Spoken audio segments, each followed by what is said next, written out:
Good afternoon. Good afternoon. It's after lunch, so we need to get some, you can stretch if you want a little bit and just get ready. It's lovely to be here. I had a good time yesterday listening to all our political friends and the different colleagues from different walks of life. I'm here to speak to you about science. By training, I'm an applied mathematician, economist, but I've come to appreciate that ultimately the driver of most of economic growth lies in scientific discovery. Right? Most of what we see around us in the room is a consequence of somebody tinkering with science at some point somewhere. And my concern is that I titled this India's Growth Frontier, Endless Growth Frontier. There was a very famous manuscript written in 1945 by a gentleman named Vannevar Bush in America. And this is a picture of the actual report. It's a very thin manuscript, but I would submit to you that no other 15-page manuscript has had more consequence for modern economic growth in the last several decades than this one. It is basically a submission from Vannevar Bush to the United States President of the time, Harry Truman, saying that unless we invest in science, it's very unlikely that the US will grow the way it has grown in the last several decades. What he really meant by that was the taxpayer, the US taxpayer, should be the one who puts in the money for science, not the individuals, the state. The importance of that moment is hard to overemphasize. It was the beginning of a societal consensus. And I want to say that phrase again, societal consensus. I think one of the things that we are lacking in India right now is a societal consensus behind the importance of science. We talk about engineering, and engineering is important, and India is known for its prowess at producing engineers, but we underemphasize science, I think, to our own detriment. There is so much upside potential. I live and work in the Harvard-MIT complex, which is one of the bastions of science in the world, and I'm very fortunate to be there. And I see it all around me. Companies being created, discoveries being formed, vaccines, new age materials, new algorithms, genome sequencing. Everything is happening within 10 square miles around me. And the number of entrepreneurs who are creating dramatically new things is fantastic to watch. I'm trained as an academic, but over the last 15, 20 years, I've started a dozen companies, essentially feeding off the science and contributing to it also.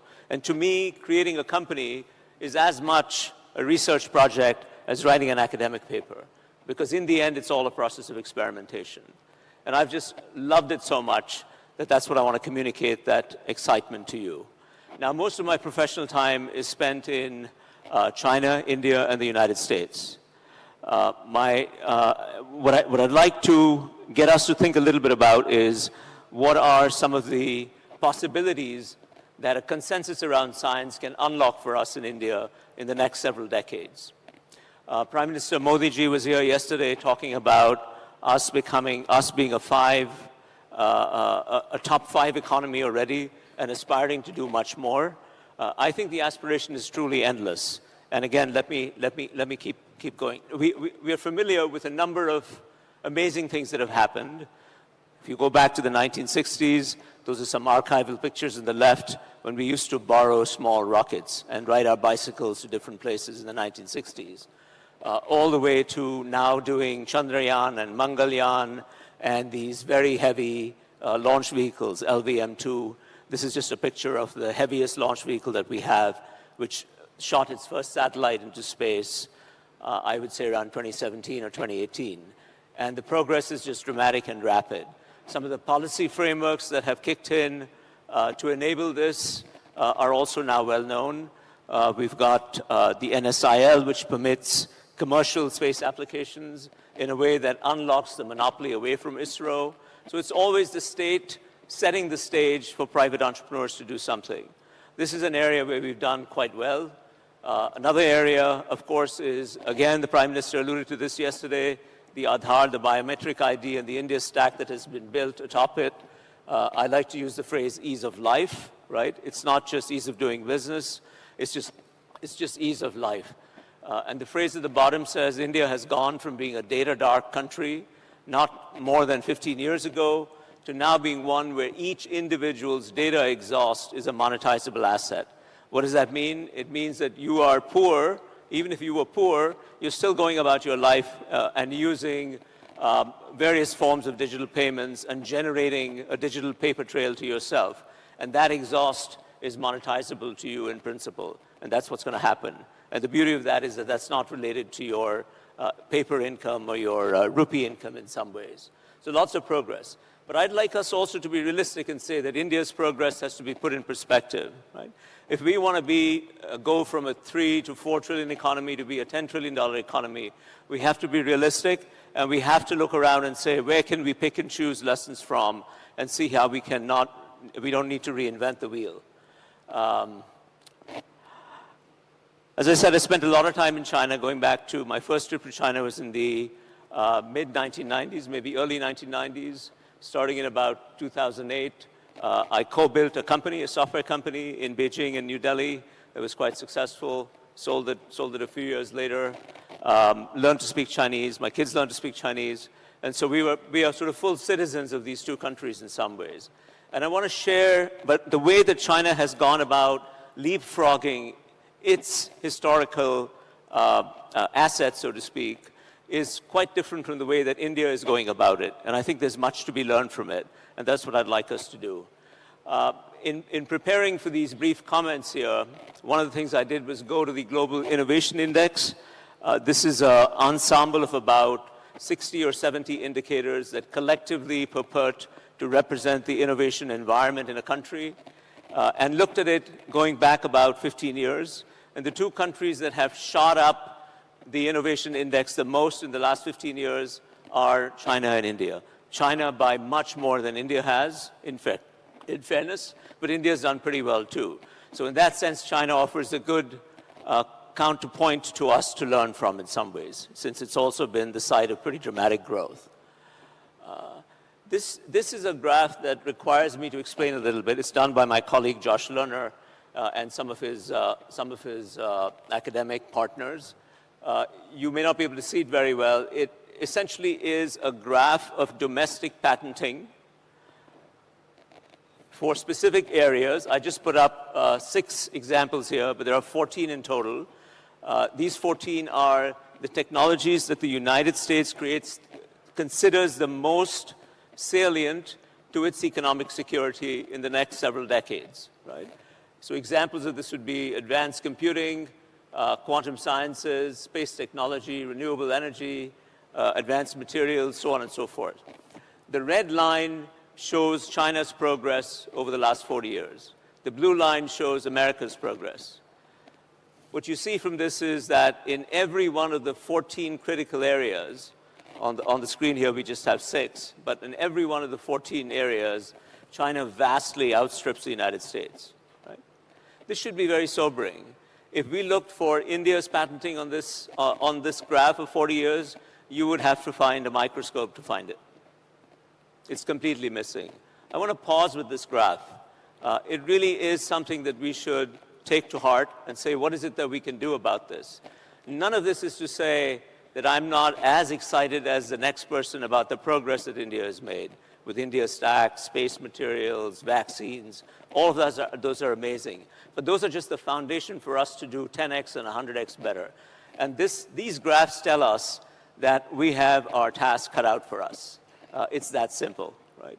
If China is completely eclipsing the United States, particularly in the last 10 years, there's something that they're doing that maybe we can take a page on. Not literally copy it, but maybe see what it is that they're doing that's worth emulating. Our entrepreneurial policy agenda, I believe, has to be orders of magnitude more ambitious than what it currently is. It's not sufficient for us to be doing what it is. Just to give you a particular concrete data point, the ratio of R&D to GDP in the United States is, give or take, 0.6, 0.7%. Right?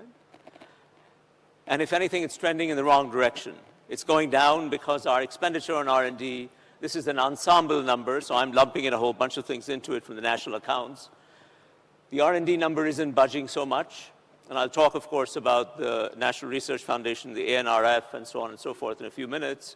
But despite all that, it's not really budging, and GDP continues to grow. So R&D divided by GDP is stuck at about 0.6, 0.7%, again, give or take. The United States is about 2.5%, right? So quite a bit more, 3.5 times more. China is about 3.5% of a much, much bigger economy than ours. Israel and Korea are in the 4%. So we are very, very far, even in the amount of money that we're spending.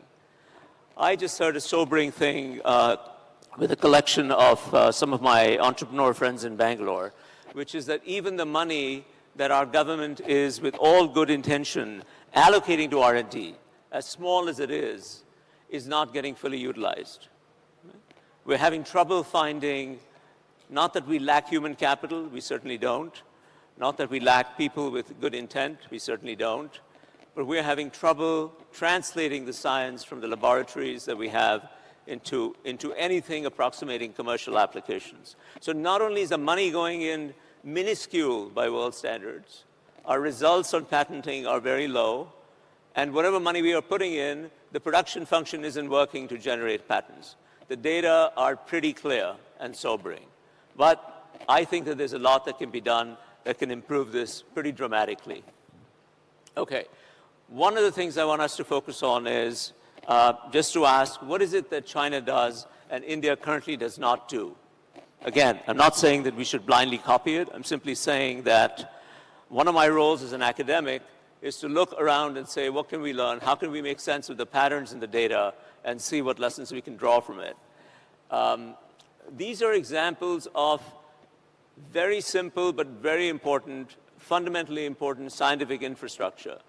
Without these things, individual scientists cannot do their jobs, right? Just like we need the infrastructure of a road, which is a publicly owned asset for the most part, for us to be able to drive and do whatever it is that we do, whether it's attend the NDTV summit or go to work somewhere or go to school or do an errand, we're relying on public infrastructure, right?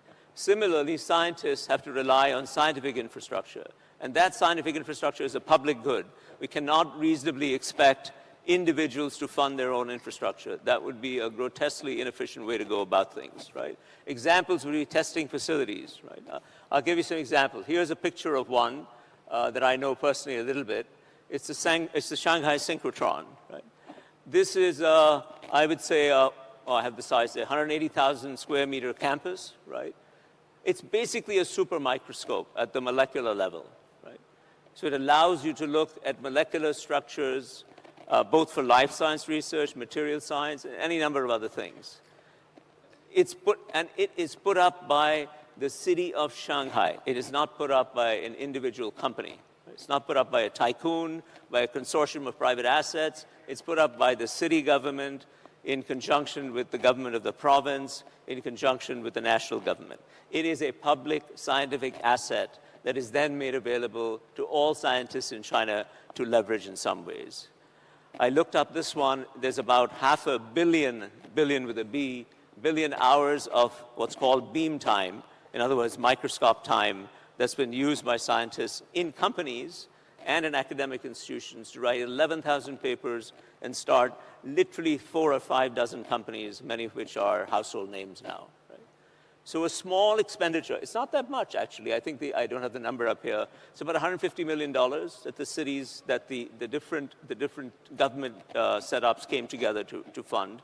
It took about 10, 15 years for it to get fully up and running and kicked into it.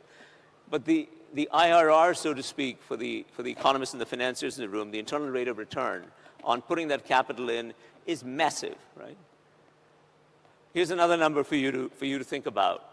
On average, at least in the Western world, $1 spent on science produces. Anyone want to guess how many dollars of value come back when you spend $1 on science or a rupee on science? Anyone? How about this guy in the front row? What do you say? 50. Any others? 100? These are real optimists. The average is about 18, right? So you spend $1, you get 18 bucks back, which is a pretty good deal. Any private person would tell you that's an awesome deal, right? For almost any reasonable cost of capital, that's an amazing result, right? And for the outlier ones, the things that are so massively successful, even the numbers that the two people in the front suggested, 50 and 100 or something like that, are conservative. The Human Genome Project has already yielded $200 of value for every dollar put into it, right? The challenge for us is that our policymakers, we had one of our policymakers here just now, I think right before me, our policymakers and even our political classes have very short electoral horizons. Right? This is what I mean by scientific consensus, societal consensus. As a society, we need to agree somehow. I don't really know how to do it. I'm saying it's a collective task. We need to agree that even though the benefits will not manifest within the election cycle, right, that we have to get somehow the national will, frankly, the guts and the courage to invest in science so that you can get payoffs that are not 3-to-1, 4-to-1, 5-to-1. You can't get to be a $10 trillion economy with results that are 3-to-1 and 4-to-1 and so on. I'm sorry, it just doesn't work. The math doesn't add up. There is no society that has transitioned from middle-income status to high-income status without extraordinary investment in science in recorded human history. Why would we be any different? We're just not going to move. So how do we do that? That's our collective endeavor in some ways, right? Okay. People know about BYD. Has anyone heard of BYD? A lot of people, okay. World's biggest electric car company now. Completely by serendipity, I happened to go to BYD soon after it was born. Okay? It's about 30 years old now. No plans, I just happened to be in Shenzhen at the time and went to see it. And at that time, it was a battery company. But even at that time, in the showroom, I remember, not the founder, but somebody in the early days, took us around and said, eventually we're going to make these electric cars.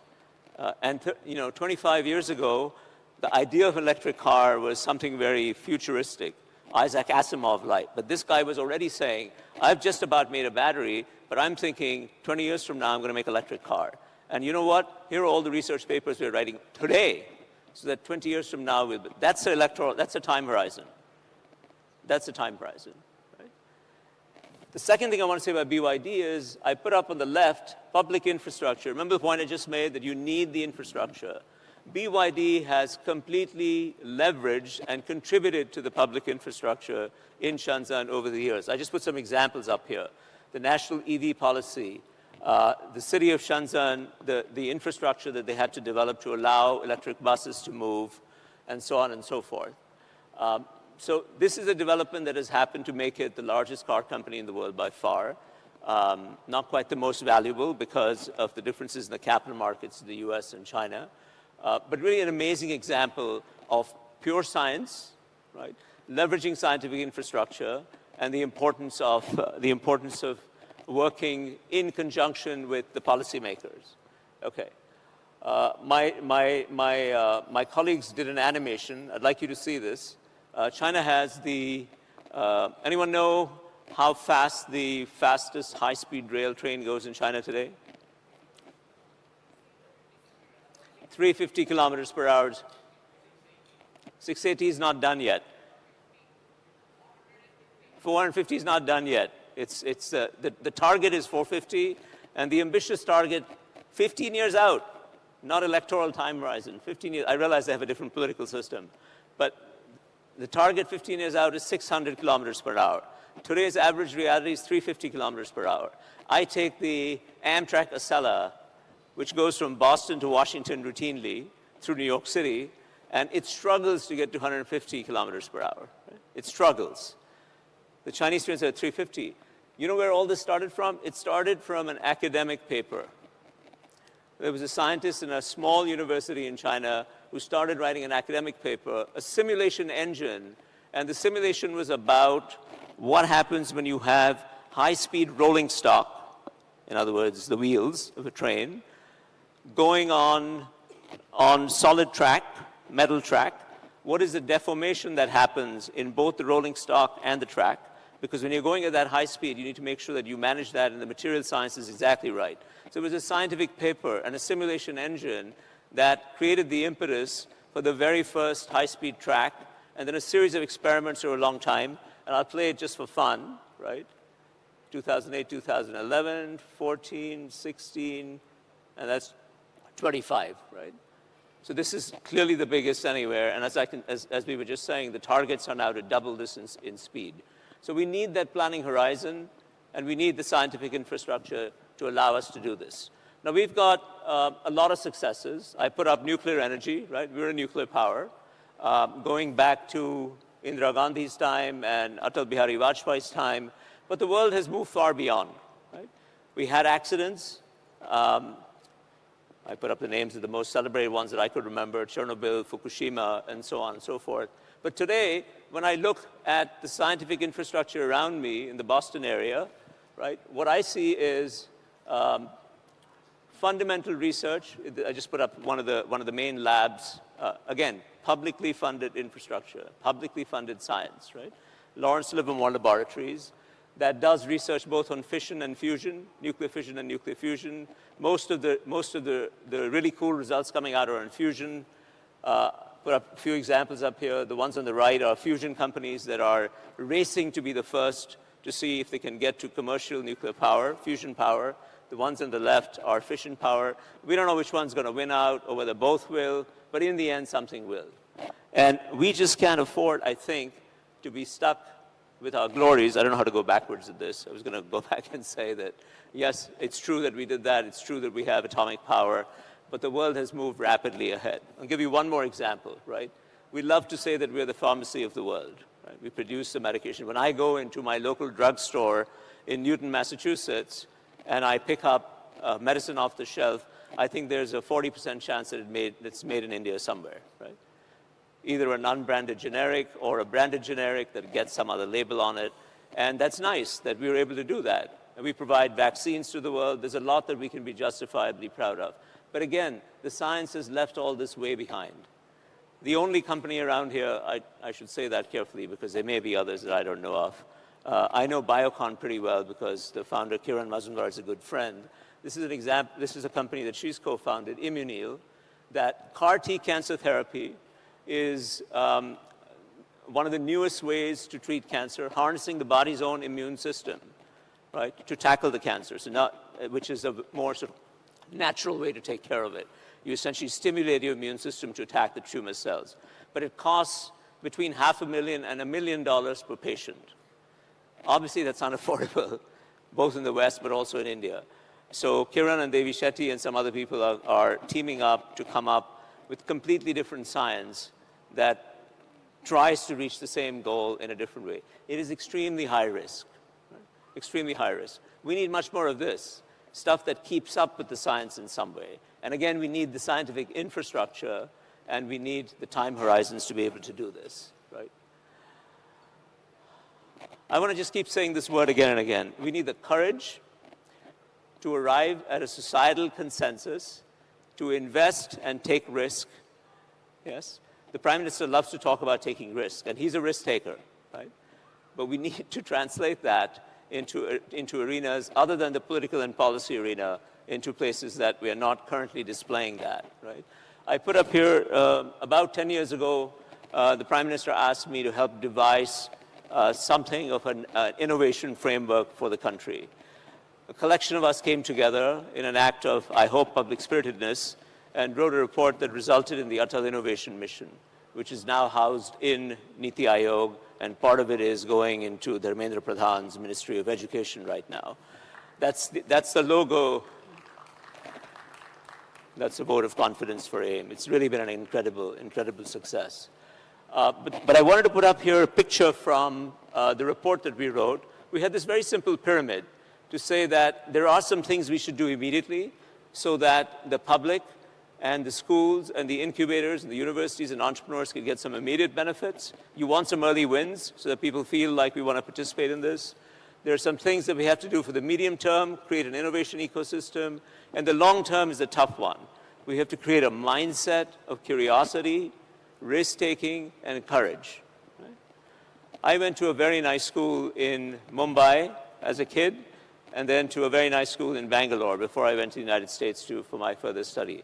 But the one thing I can tell you about the way science was taught, and then I sat for the IIT and matriculated IIT Madras before leaving it instead.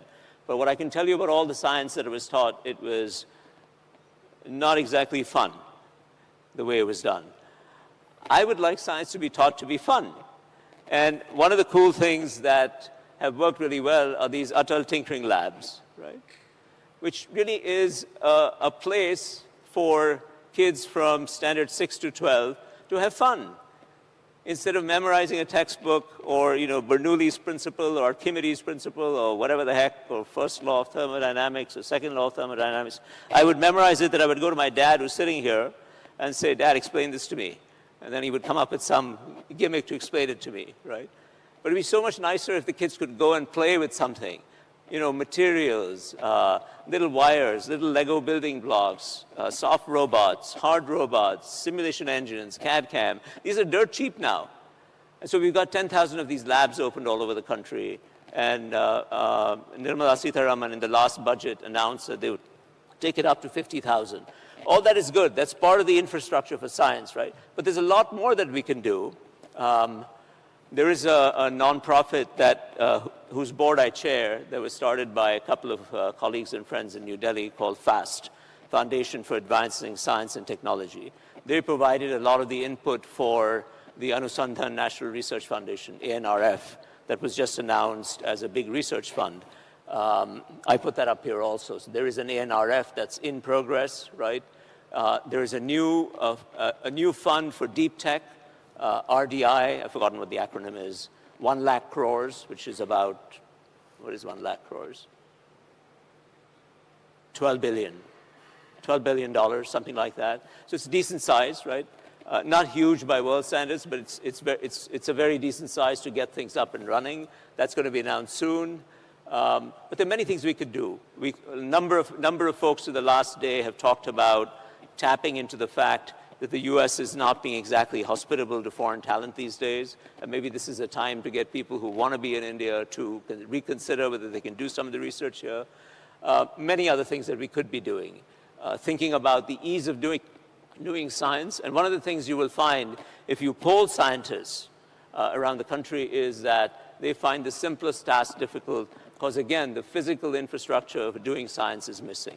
So if we measured the ease of doing science and treated it as something that we needed to improve and a KPI for us as policymakers to improve, I think it would yield dramatic results.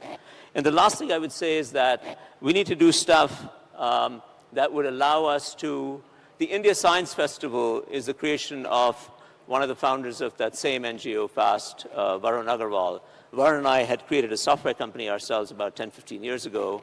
But Varun has started a nonprofit which runs an annual India Science Festival, right? I think it's in its 7th or 8th year now. It runs mostly in Pune. For some reason, I forget exactly why it's over there. But it's an amazing fun thing for 3-4 days when scientists come from all over the world and show young people, actually all ages, how to have fun with science. So we're trying to create a culture of scientific literacy and scientific risk-taking in different ways. But there's a lot more that we can do with this. About 3 years ago, one of my Harvard colleagues and I were inspired to do something about the following very sobering and distressing fact. There are 8 billion people in the world, right? About 1 billion of those are in the 18 to 26-year-old age range, okay? Most of those kids have a hard time getting to college. Okay? If they do get to college, they have a hard time with their careers taking off because they are low income, they're first in their families to go to colleges, they lack social capital, they lack mentors, they lack role models, they lack the infrastructure that allows those who are not in that situation to have their careers go to a flying start. So we decided to do something about it. And we've created a global NGO, right, headquartered in Boston and Cambridge, Massachusetts. We've got 10 offices around the world now, including one in Bangalore. And what we do is provide an infrastructure for low-income college kids to come and engage in a really fun process of rediscovering the joy of learning. I'm an educator and an entrepreneur, but primarily an educator. And I want people to experience the joy of learning, just like my parents taught me to be joyous in learning. Right? So then it's not a tax to keep on learning. Yeah? And what we do is put them into groups of people, synchronous learning, asynchronous learning, peer-to-peer, where they learn to communicate, negotiate, argue in a friendly and constructive way, give and take, the kinds of skills that you need in any profession. We're not, the NGO, it's called Aspire Institute. We're trying to teach them to aspire to being something much more than simply getting a job. It has been, if I'm allowed to say, wildly successful. This year we had 300,000 students sign up. And we're just getting started. We're doubling every year, and our projection is to get to 1 million students a year by the beginning of 2027. Right? Last year we had about 45,000 students from India, and our projection for next year for India is in excess of 200,000 students to go through it. And you can see in country after country after country, we're in 190 countries, you can see that the kids who go through this and manage to finish the course of the program, it's all free, by the way, completely free. All those who go through this start raising the odds of getting internships and getting their careers up to a kickstart. I'm going to pause with these comments. This is the name of the institute, Aspire. I'd encourage anybody who wants to participate. It's a plug-and-play platform. People who know others who should take it. You know kids who should take it. Your organizations. Spread it around. It's completely free. It's spreading like a virus in a good way. That's the website, aspireleaders.org. And if you have something to contribute to it, either as a donor or as a company that wants to participate to provide internships, or you want to be a mentor, it's completely plug and play. We have 300 corporate organizations from around the world participating. We've got dozens of religious organizations, charities, churches, NGOs, government ministers, entire countries, you name it. Again, it's just a plug-and-play platform to help the kids to get their careers to take off in a better start. But I think that in the end, to tie this back to the scientific program that I have in mind, if we can get young people to think of science as a key driver of economic growth, societal well-being, and progress, right, and human development in its broadest possible sense, the world would be such a better place. And if we could allow this billion kids to have their careers to go off to a better start, think about what a nicer world we'd live in. So thank you very much for your time, and I look forward to our engagement.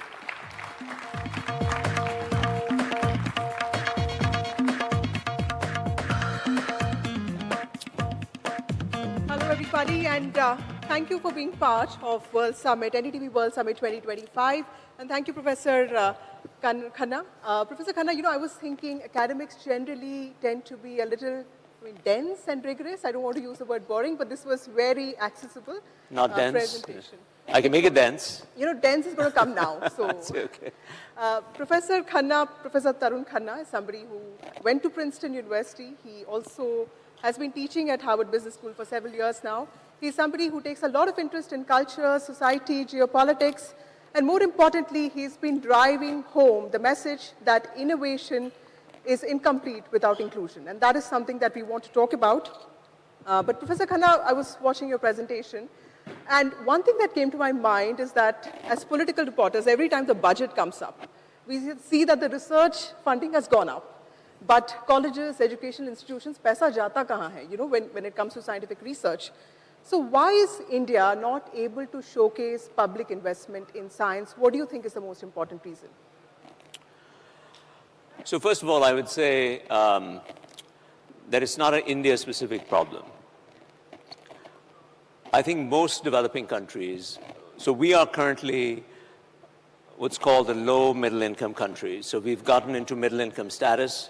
I'd like us all to internalize that no country has escaped middle-income status without investing in science, ever. It's not happened.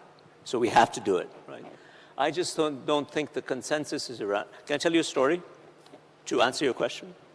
Uday Kotak, who is one of our bankers, and I were engaged in what we're doing now, like a fireside chat. I don't know why they're always called fireside chats. We're engaged in a chat with a room full of maybe 100 CEOs. And I just asked in the course of that chat, how many people in this room have had an honest-to-goodness conversation with a scientist in a professional capacity in the last 12 months?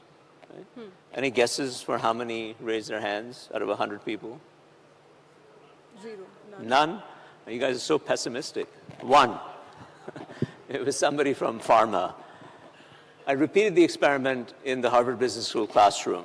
It's not an apples-to-apples comparison, but it was, again, a room full of about 70 to 100 CEOs from all over the world. And I said, how many of you have had a bona fide conversation?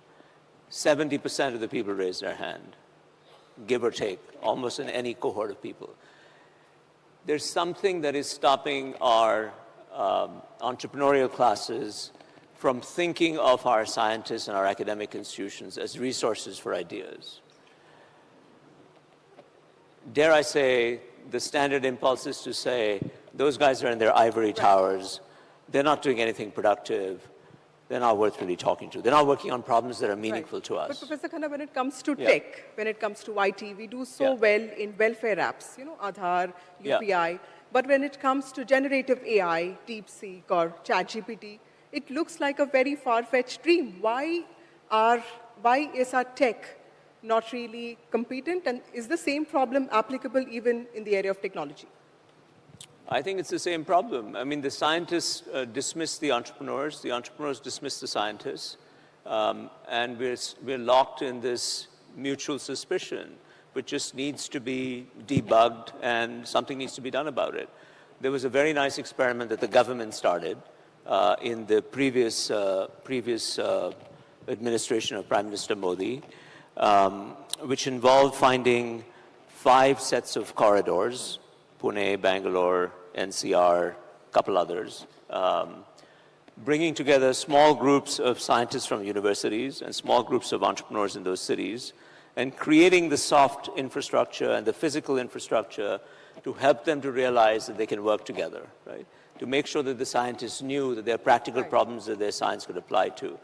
And it began to work. I just think we need to try a lot of experiments to see how to debug that process, to break that cycle of mistrust down. Absolutely. Professor Khanna, also tell us a little bit of, because you work very closely with students, you have a lot of students. How is America now for Indian students? What's your one advice for parents aspiring to send their children abroad? Because there's a lot of uncertainty here, and there is a sense that the shift in policy and politics seems to have really affected educational institutions the most. Well, as anybody who accesses the news, I should say, rather than reads the news, accesses the news would know, higher education is going through a tumultuous time, and my university, Harvard, is no exception. It's uncertain times, and when students are asking me, should we be considering the United States, my honest answer is you should consider all the options. At this point, we have plenty of interesting universities that are starting up in India, not just the IITs, but liberal arts institutions. We've got Ashoka, we've got Kriya, we've got Plaksha, we had a whole bunch of others, Flame. We have universities in Canada and the United Kingdom that are capitalizing on the US uncertainty at this point and are competing for talent. And in the end, I think competition for talent is a good thing. It's good for the students, it's good for the academics. And I just hope that the policy uncertainty in the United States dies down in some ways. Yeah. Right. Professor Khanna, when you look at international trends, what is that one trend, be it in trade or in policy, that you think is really worrying for the world? And in that context, how do you think the American consumer is looking at this whole trade war that's playing out in the context of tariffs? To me, by far, the most worrying trend, well, there are 2. Can I give you 2? Yeah.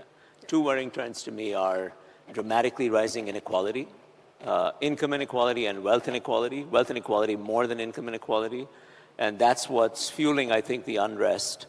Rishi Sunak spoke about that in his comments about Britain on the discussion yesterday with the other prime ministers. And that's true in most societies that have embraced market forces. Markets have an uncanny ability of allocating resources to whoever is able at that moment to use them well.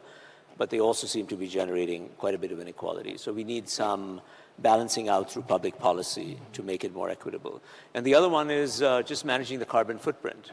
There are these, I forget what the technical term is among environmentalists, but there are, I believe, 7 environmental thresholds that constitute tipping points. Right. And the world has already gone over the tipping point for 6 out of the 7. So I think we're in a very precarious place as a human race vis-a-vis using too much carbon. It's fantastic to see India being so open to renewable energy. And I see that one of your main sponsors is ChargePoint, which I gather is part of the clean energy infrastructure around here. So that's the second thing that really worries me. Right. And Professor Khanna, when you look at India's multi-alignment policy and the fact that India is also very assertive now when it comes to its own national policy, you've been an avid watcher of India, China, and the US, and these are 3 superpowers that India is hoping to have, a good relationship with.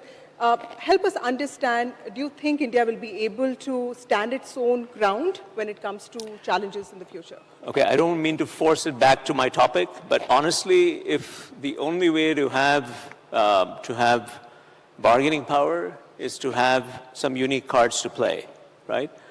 One unique card that we have to play is a relatively youthful population and an extremely large market that people want access to.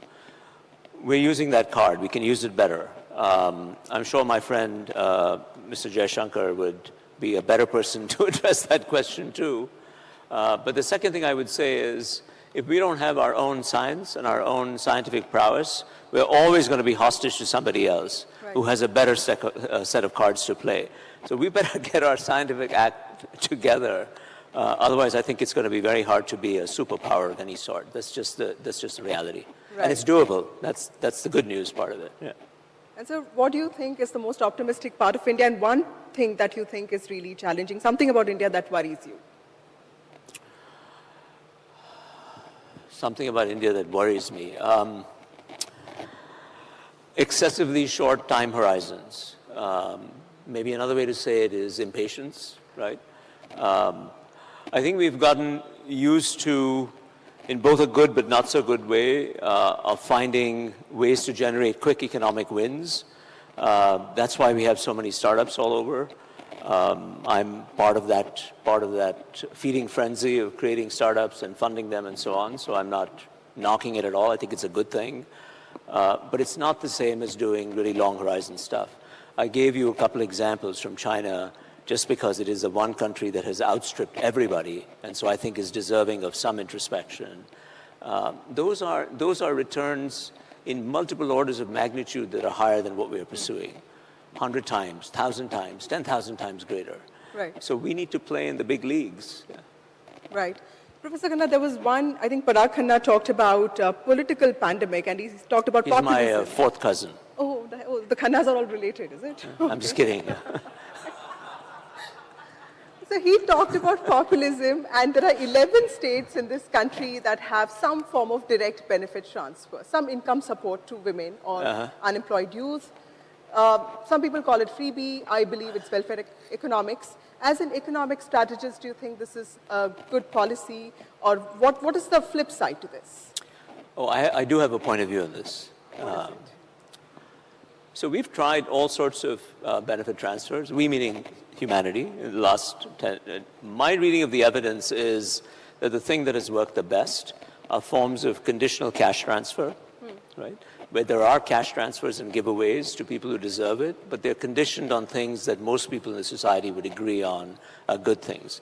A canonical example of a success is in Brazil or Mexico. CCTs, conditional cash transfers, are predicated on the family making sure that the kid is in school. Yeah. Or making sure that the kid eats a midday meal, or making sure that vaccinations are done. As long as you do that, you get the free cash. And those have worked very well to move people from the lowest rung of poverty up to what I would say is lower middle income status in that country.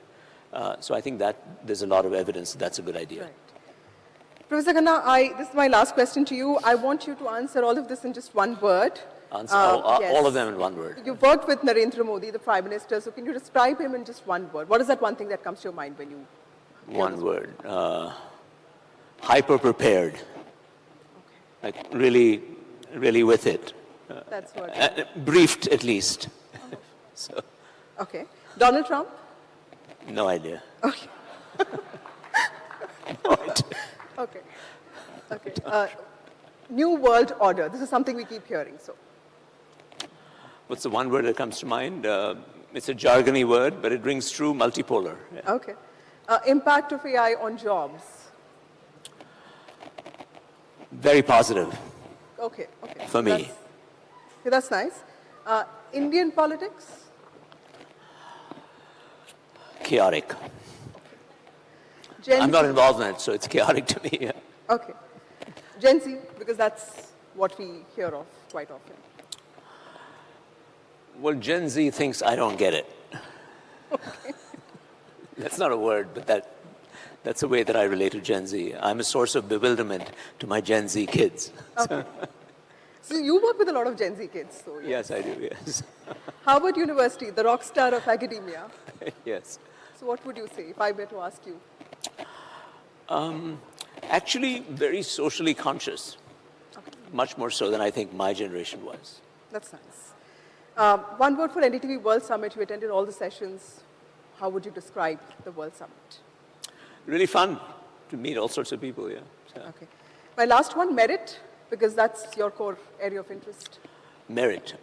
So merit and meritocracy is something we have to keep on working on to make sure that it's fair and delivering what we think it should be delivering. It's not something that automatically happens. Right. So, Professor Khanna, you also have set an example for others. You have a unique model. By creating Aspire, you have taught children from marginalized backgrounds the importance of AI and modern tech. Let me call some of these Aspire leaders is what you call them, right?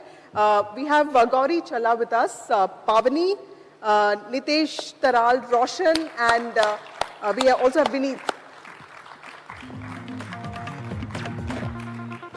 Ladies and gentlemen, these are students, these are young people from extremely marginalized backgrounds. I was looking at some of their profiles, their parents are all extremely, they come from extremely poor backgrounds, and also all of them are first generation graduates. In fact, all of them are the first in their families to go to college, and all of them now have companies of their own, or they are into some form of invention. Innovation is core to their existence. They also have entered professional courses. Many of them are also looking at doing their masters, right? Gauri, you said that you wanted to, STEM is something that you are very passionate about. Help us understand a little bit about your background and what you want to do. You worked in Oracle, right? Yeah. So basically, when I was in my BTech second year, I did a project in college and we submitted it for SIH, Smart India Hackathon. And that project we also submitted for Inventors Challenge TV show, which was aired on Colors. So out of 1,600 participants who have submitted their ideas, our idea got shortlisted and we made it till the final. And when I actually went to the TV show, what I realized was the number of females who attended the show were very less. Out of all the participants, only 3 were girls. So at that time, me, along with the other girls, we decided, let us make a platform where we can teach STEM to the girls right from the early age, so that they can learn it and they will have that confidence that tech is also a part. We can do tech and we can actually erase all those stereotypes where they feel tech is not a girl thing. And especially for the underprivileged kids, we wanted to give those STEM kids, teach them practically how science can be done. So that was the thing. Beautiful. Nitesh's father is a bus conductor in Best Bus in Mumbai. I love the city, Mumbai. But tell me a little bit about your, where did you grow up and what made you take up this program and what do you do now? So my father has been a bus conductor in the BEST, and my mother worked as a jewelry worker in Seeps, Andheri. So since they just matriculated, education has always been a core in my journey, and my parents always focused on education. They sent me to a good convent school in Mumbai, and which is the only reason I think, because I'm the first generation learner in my family, across my extended family, and that is only because possible of education and when I came across Aspire Leaders Program, the website said that they're empowering first generation and low-income students like me. Right. That gave me the power to Right. pursue. Professor Khanna, you've also been talking about the importance of peer groups for children because otherwise many of these opportunities do get inaccessible. Roshan, would you like to explain to us? He studied hospitality management in Chennai. You're a sales executive. Help us understand the importance of good mentors to have a good career. There was a point where when I was doing my hospitality and COVID hit, and it was all across the job opportunities were very less.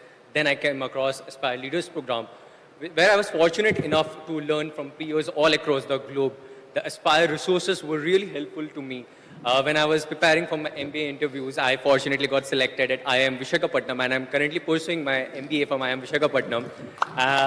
So Aspire Institute resources like the social impact seed funding, which I received for empowering the visually impaired students, which I come from a small town in Odisha, it's known as Berhampur. I started my project over there, got this fund, and finally I'm a Community Action Award winner now. So the learning about the business aspect, just when I was doing my hospitality, I was understanding the service excellence side. Right. But I always wanted to learn more about business, operations, marketing, strategy. And then I came across Aspire, which provided mentorship sessions on business. And fortunately, I'm here at NDTV World Summit. I'm extremely grateful for the team over here. That's very nice. Pavni is from Hyderabad. She's the first generation college goer here.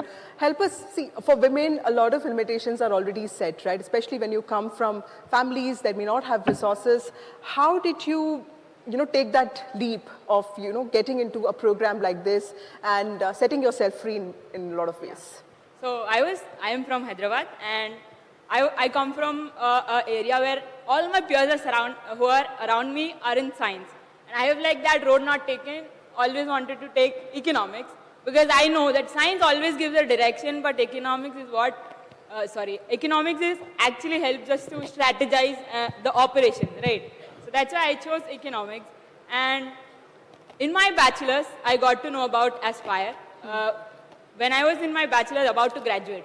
So I was in this midst where I had to take a right path. I was academically strong, but I was always not confident in making decisions decisively on spot.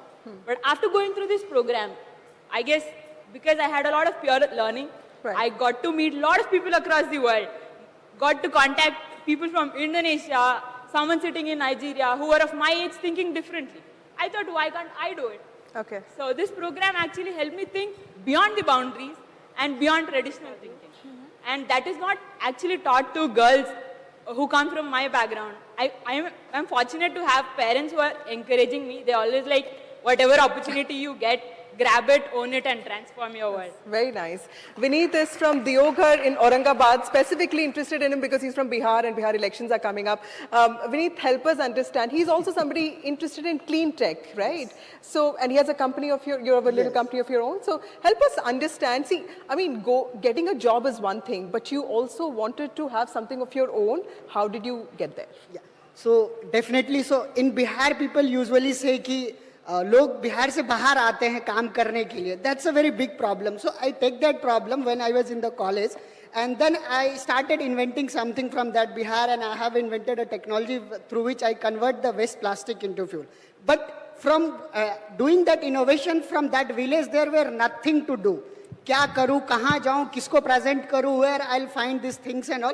Then I got to know कि there is a Aspire program from somewhere on social media, and then I directly applied कि चलो कुछ करते हैं, मिल ही जाएगा कुछ ना कुछ, we'll see something. And based on that, I applied, and they have guided me through that process.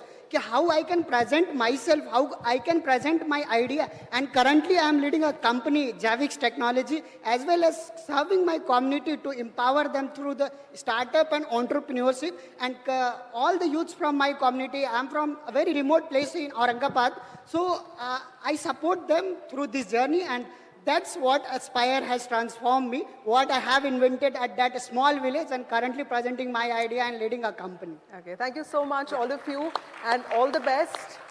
Really inspiring stories of struggle, resistance, and eventual success. Professor Khanna, do you see this as a responsibility? Do you see this as the only model that works for the world? No, I wouldn't say it's the only model. I'm just saying this is an experiment that my colleagues and I started, and I invite you all to join in. It's a plug-and-play model. It's really for the next generations. I think I do think that I was brought up, my parents are here, they brought me up to leave the world a better place. And I think if we can do something, just remember the numbers. There are 1 billion people with a B in this age group, right? And the vast majority of them, let's call it 900 million, are like these kids. They are completely deserving. They're unbelievably smart and motivated as long as they get a little bit of a chance. All you have to do is extend your hand out, metaphorically, with support, money, mentoring, connections, internships. And we're doing this around the world. I'm very lucky to have spent 30 years, 40, who's counting, 30, 40, right? 40 years in Cambridge, making friends. I have students everywhere who are accomplished. And I'm pretty shameless about telling them, it's time for you to step up and join this. And I'm walking the talk along with all my friends. So please join me in thanking all of them for coming all the way. Our two Aspire leaders in Bangalore, Nitya and Sashi, are sitting there. If you have time, please talk to them before you leave. Yeah.